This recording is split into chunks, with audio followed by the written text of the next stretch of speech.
Coming up from AirVenture at Oshkosh, a Jet A burning 172 that might just cut flight training costs. A look at the amazing avionics package in your AOPA Sweepstakes Debonair. It flies, it drives, and it did it for the first time in public. And Rod Machado on watching what you do with your feet. AOPA Live this week begins in just a moment.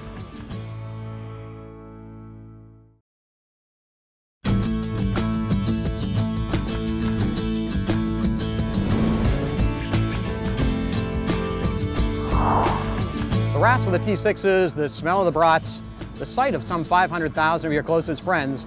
Well, everyone, welcome to Oshkosh, Wisconsin and AirVenture 2013. This is day one of our special three-day coverage of this annual aviation extravaganza. I'm Tom Haynes. We're here once again in front of the AOPA 10. Over my shoulder, you can see the AOPA Sweepstakes Debonair. We'll have more on that in a moment. In these first days of AirVenture, there have already been some firsts, some surprises, and some new stuff. We'll begin with something new and something old that just might change flight training. There's a new airplane going into service that's sole purpose is to help reduce the cost of flight training. It's a Diesel 172. Not a new concept, right? Well, Cessna was working to develop it several years ago. Redbird, maker of the popular flight simulators, has finally made it happen. Some might question a simulator company getting into the airplane business, but Redbird CEO Jerry Gregoire hopes to break the mold of that misconception. Redbird has always been a training delivery company, a training tools company. As they experimented with simulator-based flight training and worked to revolutionize flight training, the problem of finding a reliable, low-cost training aircraft remained a hurdle for the company. The economic model behind flight training didn't work when flight schools had to buy $340,000 training aircraft. The solution? The Redhawk. They started with a Cessna 172 and refurbished the interior, added a two-screen Aspen Evolution display alongside some additional avionics, and gave it new paint. The biggest change, however, is adding a Centurion 2.0 turbo diesel engine and a three-blade prop. The diesel is intended to make the airplane economical, both from a fuel burn and a maintenance cost perspective. If you think about the cycles that time you spend on your 50 and 100-hour inspections, where you have to check the magnetos and you have to do your engine timing, and none of that is necessary on this engine. It really is an oil change and a visual inspection because it doesn't have those components. Experimental Aircraft Association Chairman Jack Pelton flew the Redhawk into AirVenture. He's no stranger to design. When he was CEO of Cessna, the company developed the exact configuration. The model never made it to market because Teilhard engines went through bankruptcy. It's great to see the concept that we all at least believed in at the time. I certainly did, in getting something non-Jet A, something that the flight schools from a affordable, help reduce the cost of training. And then also, one of the benefits is from a flight school, especially they're doing high turns, some of the flight academies, top the fuel at the beginning of the day, go out and fly 3 or 4 students and never have to come back in and add fuel. Redbird is wasting no time putting the new bird to work. When we leave Oshkosh, this is going directly into service at the laboratory flight school in San Marcos, and we'll begin collecting data on the performance and the operating costs and all the other information that we need, so that we can deliver it at the migration conference at the end of October. We'll be there and let you know what they find out. The Redhawk isn't the only aircraft to use a Continental diesel. The Italian company Vulcanair announced a strategic partnership with Continental, and they said they're going to build a Jet A-powered 4-seat single. They're also thinking about re-engineering the Aviator Twin with higher-powered diesels. With its acquisition of Teilhard, Continental now has a full line of diesel engines in just about every horsepower class, and they're going to push their technology to the max by getting into air racing. We're really excited. We've been out of racing for forever. There is no doubt that using your engines in racing will help you find things that you can improve. We really want to focus on turbocharging technology because that's something that diesels very desperately need for just daily consumer commercial applications. Big Frog Racing will put Continental engines in the Carbon Nemesis airframe and ring them out at Reno next year. Speaking of engines, over at the Quest display there was a double celebration. Pratt & Whitney marked the delivery of the 100th PT6 to be installed in the Quest Kodiak, and the company celebrated 50 years of the PT6 turboshaft engine. The engine started life with 450 shaft horsepower, and today there are variants with up to 2,000 shaft horsepower. The Kodiak sports a PT6 rated at 750 horsepower. Watch for an upcoming fly-off between the Kodiak and the Cessna Caravan. Making the first public flight at AirVenture is the long-awaited roadable aircraft, the Terrafugia Transition. The vehicle drove up to Show Center and transformed into flight mode. Crowds watched as the Transition made several passes. Another first, Jetman Yves Rossi flies before a U.S. crowd. See him? There he is, way up there. Well, at least we could hear him. We'll have a much closer look at Jetman and an exclusive interview with Yves Rossi in our Saturday show. And the first just keep coming. A pair of Honda jets swooped in, and these are the conforming aircraft, and it's the first time they've flown before a crowd here at Oshkosh. Conforming aircraft meet the final specifications of the production models. Honda expects to have the $4.5 million jet certified by the end of 2014. And now the surprise, at least for some, but not our own Al Marsh, who predicted it last week. Icon Aircraft finally received their requested weight exemption for the A5 light sport aircraft. The company announced the move on Monday. The FAA has allowed the company to extend the max gross takeoff weight of the A5 up to 1,680 pounds. Earl Lawrence, manager of the FAA's Small Airplane Directorate, says the safety features won them over. The important thing about the Icon exemption grant was that they proposed a safety design, a different type of design that directly affected the major cause of fatalities in general aviation aircraft. You know, as we say, 70% of our fatal accidents have to do with pilot error, and the vast majority of those are loss of control. And so it was a technology that they put forward that we want to see taken advantage of. We would like to see a lot of manufacturers build aircraft in this way. We want to see error proofing for the general aviation pilot. You may remember Icon founder Kirk Hawkins gave the FAA a deadline for when he would like to receive the exemption. May 31st was the date, and it came and went. Do you think that ultimatum helped out in getting this in this time frame? Not really. I mean, it's hard to give the FAA an ultimatum. I mean, it's not our style anyway. It was just a signal for us to go, look, we're struggling here. I mean, we got to make some decisions. We got to give them, Mark, can you please give us an answer by the date? It wasn't an ultimatum. It was a request to honor the date. I think they got close to it. Icon is set to start manufacturing the A5 in the spring. The company says they have received 940 airframe deposits so far. And the first public display of your AOPA Sweepstakes Debonair with a brand new coat of paint and some interesting graphics. 50-year-old Debonair recently got a fresh base coat of white paint, but we wanted to keep it interesting, so we covered the airplane with decals, fun facts all over it, about the world in 1963 and about the airplane itself. But don't worry, this isn't the final paint scheme. One thing that is a lot different from the way things were 50 years ago is the new panel in the Debonair. AOPA pilot editor-at-large Tom Horn has a look at what your airplane sports in the panel. This particular airplane has double and triple redundancy in terms of information.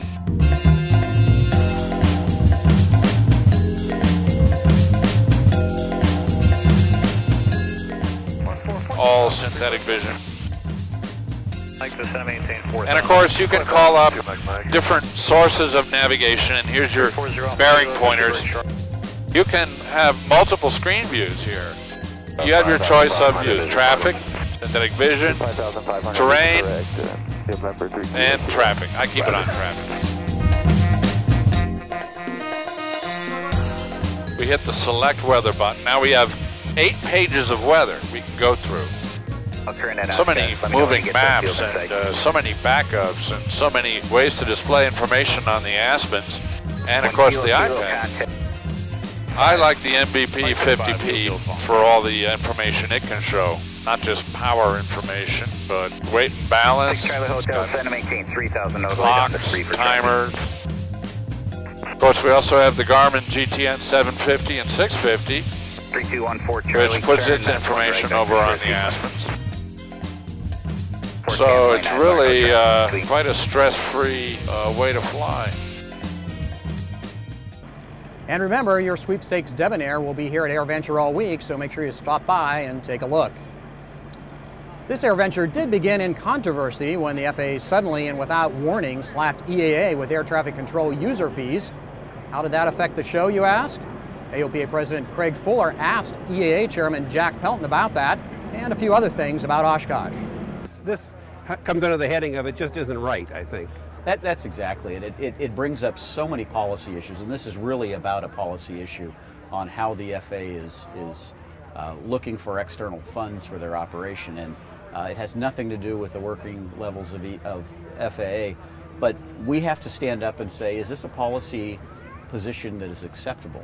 And it's fundamentally wrong on many, many fronts, starting with just the basis of, is the FAA for 2013's fiscal budget funded to be able to do an event like this, which on all accounts and by most of people inside of Washington that understand accounting say yes. So then you have to ask, why are you just arbitrarily changing a policy that says, I now want to go cause events like Oshkosh to have to pay for our services? Sure. We need to continue to remind people that the funding of the FAA occurs through the appropriations through the general fund and then the trust fund, which is the taxes we all pay on aviation fuel. And you're absolutely right.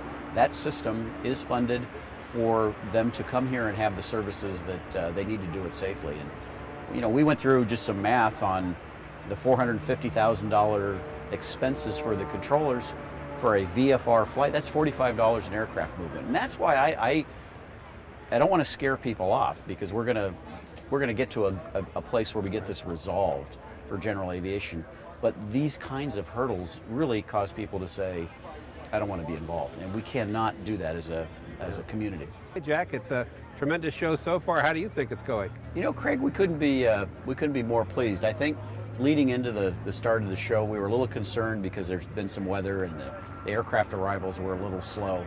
But by Monday, everybody was here. The campground's full, the parking lots are full, and the exhibitors are up and running, and you can see people just having a great time. And you got some new and exciting things for us this year. We do. I mean, one of the things going into the year was the concern with sequestration. Without having any military presence, any of the existing military airplanes flying, would you have enough to keep people interested? And you know, son of a gun if we didn't come up with some really unique features. You can see the full interview on AOPALive.org. Coming up after the break, one way to save on fuel costs, fueling the fleet here at Oshkosh, and Rod Machado on how not to be an airshow pilot. Stick around, lots more to come from Oshkosh. Welcome back. You're watching the first of 3 special editions of AOPA Live this week, coming to you from Oshkosh. There are lots of shopping opportunities here at AirVenture, and many make a beeline for the huge aircraft spruce display. Something new you can get from Aircraft Spruce is the AOPA collection. I think people want high-end merchandise, and the AOPA collection offers really nice polo shirts, nice hats, like I said, windbreakers, good quality t-shirts, and that's the kind of product we like to carry, and it's good to have that AOPA logo on them. Aircraft Spruce is an AOPA strategic sponsor. Earlier we mentioned that the Honda jet will likely be certified next year. The whole certification process for light aircraft is about to become easier and cheaper. The Senate Commerce Committee this week passed the Small Airplane Revitalization Act and sent it to the full Senate. That bill directs the FAA to issue new regulations simplifying Part 23. The bill, which has already passed the House, tells the FAA to work from the recommendations and standards developed by the Part 23 Reorganization Aviation Rulemaking Committee. Here's more from executive producer Warren Morningstar. 18 months, 150 participants, 335 pages. And what will it all mean? So the average age of the existing airplane is 40 years old, and over the long term, having an aging fleet isn't good for any industry. And so to bring the health and vitality back into general aviation, we asked the FAA to initiate some efforts to do revitalization. And a goal that sounds impossible. You can have an aircraft that is twice as safe as the current models out there, but half the cost. It does sound impossible, and that's why our partners in industry are so key to us and why the input from the manufacturers are so important to this. It's not what we as regulators think will cut the cost in half. It's the feedback from the companies that are actually building aircraft today saying, if you do these things, FAA, it will result in an aircraft that will be half the cost. And you're seeing light sport aircraft out there that are not inexpensive, but compared to a type certificated aircraft, they are half the cost. So I think by going to a performance-based set of standards rather than a prescriptive set of regulations, there is potential to really reduce the cost in half. Definitely the largest benefit and the most immediate benefit is going to come to the existing fleet. The owners of existing airplanes look at the experimental fleet and say, why can't I do that in my aircraft? And this ARC should enable a lot of those technologies you see in the experimental world to be applicable into the certified world, and the safety enhancements that we see occurring to be able to be much more effective into the certified world. This report is a culmination of a lot of work internationally and with industry to advance the safety of general aviation and really reinvigorate the general aviation world. And so this is really the milestone that says, here's all the wonderful things so many great people have put together. And as I like to point out with it, it's the fact that so many people agreed to a particular direction to take our regulatory environment for small airplanes. And it's supposed to happen by 2015. 2015 is the large challenge. We think that the FAA can do their part certainly by the end of 2015. Rulemaking is not entirely an FAA effort. So external to FAA, they have to go through the Office of Management and Budget. I think the reason that this is relatively a no-brainer is because we were able to look at a problem that slowly developed over 30 years and deal with it. And after a couple of minutes, people look at the issue and say, yeah, that's the right thing to do. Warren Morningstar, AOPA Live. The Part 23 ARC is another example of how the aviation industry is working together to make things better for general aviation pilots. Another example was on stage here at AirVenture as the association heads talked about how we're all stronger together. And during the session, EAA Chairman Jack Pelton gave Craig Fuller a very special honor. We thought this would be the appropriate time to give an award that we give annually at EAA. It's referred to as the Chairman's Award, and it's in recognition of significant contribution to general aviation. And I thought why I thought it was so appropriate to do this here is the award this year is being given to Craig Fuller, and I wanted to make sure that in front of not only our EAA members, but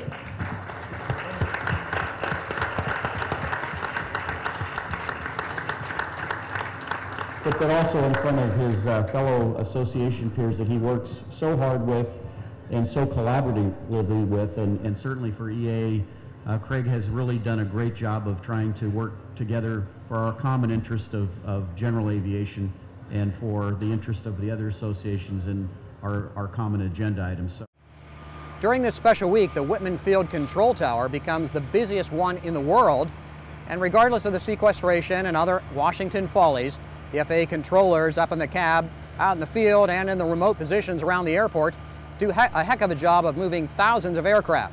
And one thing all of the aircraft have in common, they're thirsty. My name is Jim. I'm a field driver for Basler here at Oshkosh 2013 EAA.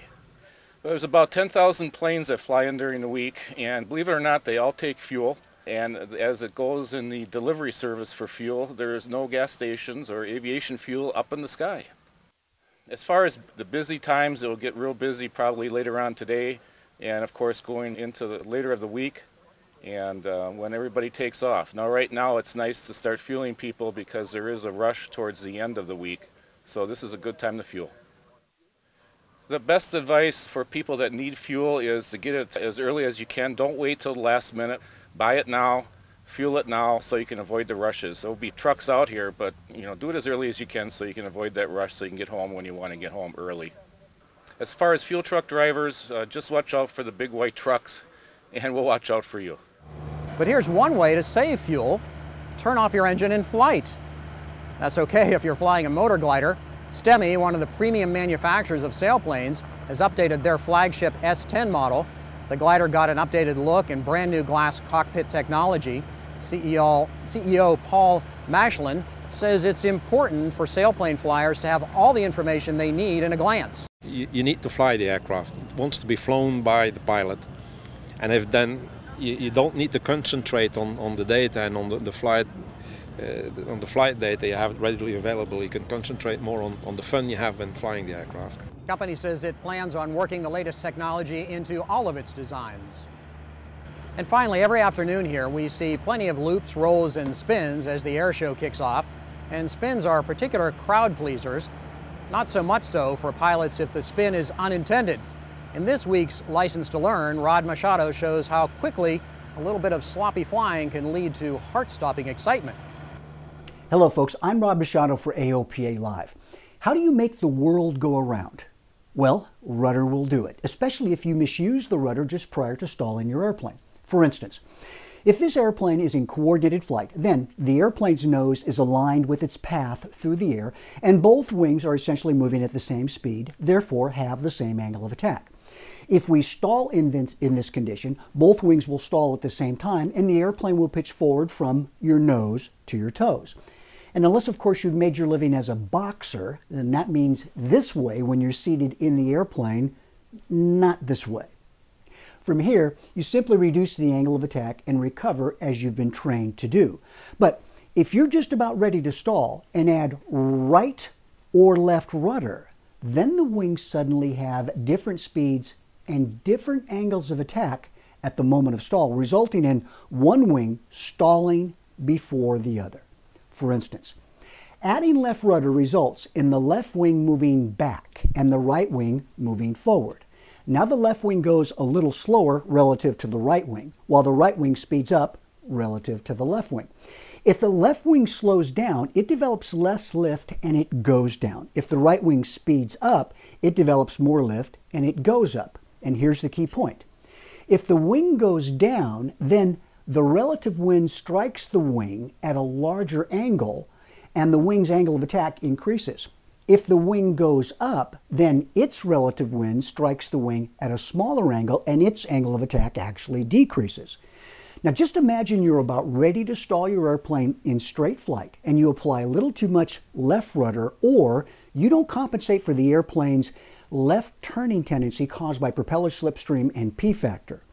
The nose yaws to the left wing moves aft, it slows down, it goes down, and its critical angle of attack reaches the critical value before the right wing, so the left wing stalls first, resulting in a spin entry to the left.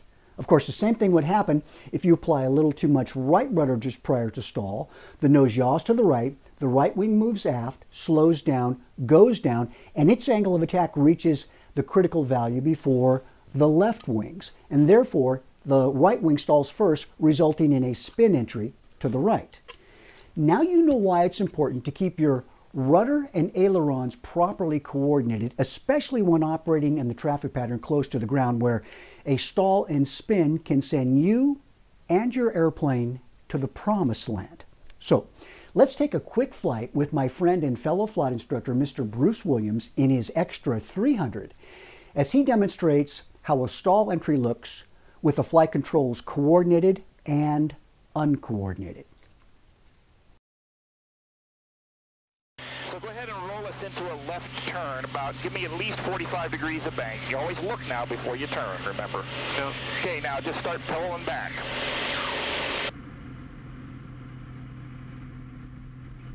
Okay, nothing much happens, right? No.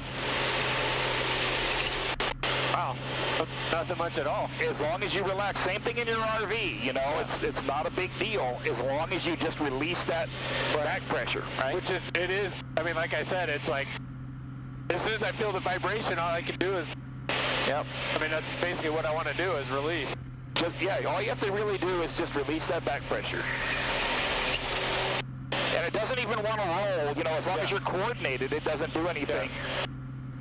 As you probably saw on some of the videos, however, if you aren't coordinated, then it can get exciting. Right. So, for example, we're at 4,500 now. And I'm going to roll us, I'm going to head us east and then turn us left again. And I'll show you what happens, the classic base to final, you know, skidding turn. So we roll into this turn, like we're turning toward the runway. Yeah. Now we add a little too much left rudder, watch the nose accelerate ahead of the airplane, or whatever. Start a spin. Wow. And that happens quick. And it does happen quick, and it'll happen quick in almost any airplane. You'd be surprised. Even in a docile 172, it can come right around on you. But if you unload it, get that wing flying, then you can control the airplane. Right. Thanks, Bruce. Very well done. During my next AOPA Live video, I'll show you one very simple step that will always prevent your airplane from entering a spin.